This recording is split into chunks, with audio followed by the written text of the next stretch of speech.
German General Falkenhayn faced a challenging strategic problem at the end of 1915. Although he assumed Russia would be incapable of offensive action for the foreseeable future, Russia had not been knocked out of the war. Germany still needed to maintain significant forces in the east to protect against any Russian action in the east, however limited. Falkenhayn could count on only 26 divisions as a reserve in the west. Across the no-man's land, he faced two enemies who each possessed large reserves, ensconced behind well-constructed trenches. The chief of the Imperial General Staff had to determine where and how to launch an attack with the limited resources available in 1916. Although Falkenhayn believed the British Expeditionary Force to be Germany's main enemy, Great Britain was the more difficult enemy to defeat.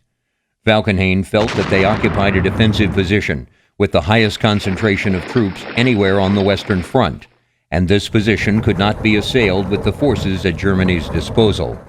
Furthermore, he believed that even if Germany were to deal the British forces a powerful blow, this would not force Britain from the war.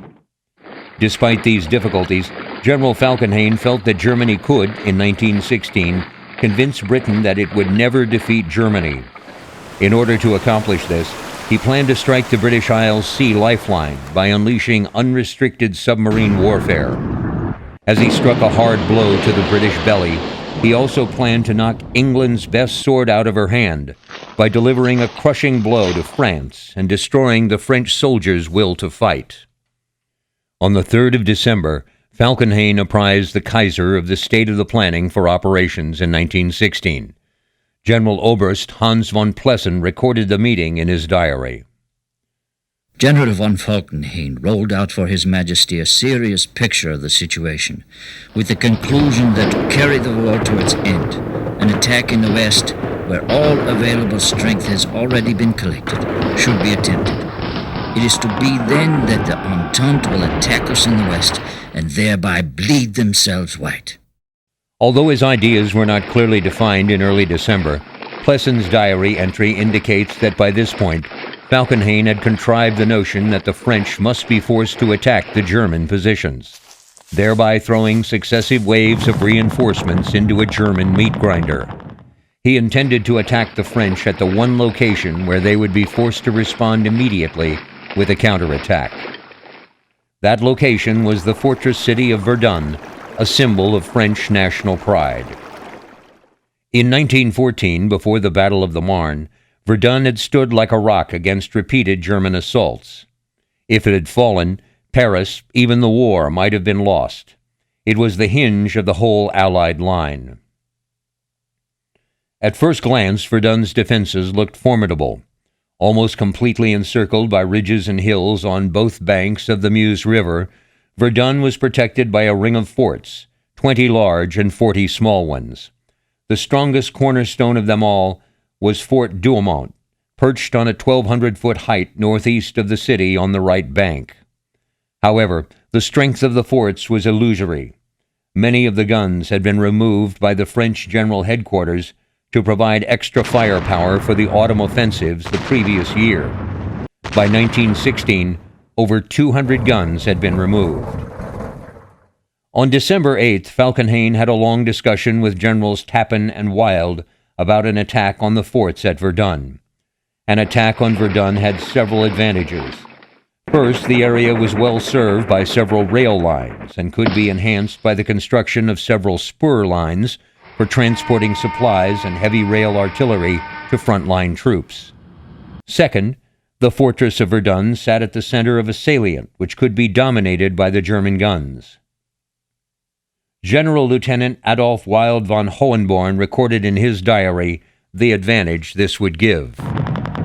During the attack from the north and the east, the French positions will soon be so diminished that not even a mouse can live in them. Most importantly, Verdun was an object for the retention of which the French General Staff would be compelled to throw in every man they have.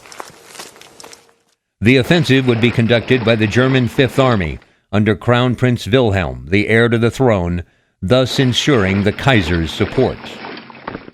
The Crown Prince may have been in command of the army, but his chief of staff, General Smith von Knobelsdorff, was in tactical control. The first phase of the offensive was given the code named Gericht, meaning judgment.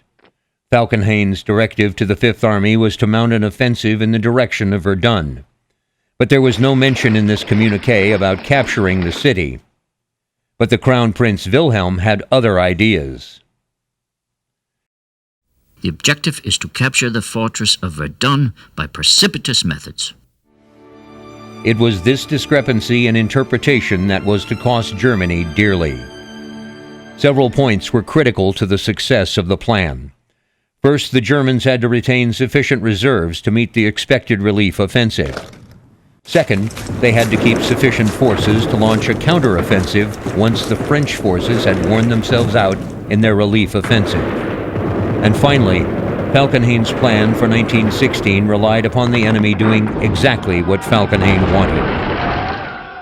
140,000 infantrymen were assembled to make the attack. Whole villages were evacuated to make room for them. The German commanders secretly massed over 1,230 artillery pieces behind the front. Siege guns, naval guns, quick-firing guns, field guns, and mine throwers. These were the guns that were to do the bleeding white. To supply this fearsome army, the Quartermaster General of the Imperial General Staff assembled 1,300 munitions trains. In an endless stream, they transported 2.5 million shells. With utmost secrecy, the buildup continued day and night. On the French side of the line, the alarm about the state of the defenses at Verdun had reached French General Headquarters at Chantilly. The French Minister of War, Joseph Gallieni, wrote to the French Commander-in-Chief. Reports have come to me indicating that in the Verdun region, the line of trenches appears not to have been completed.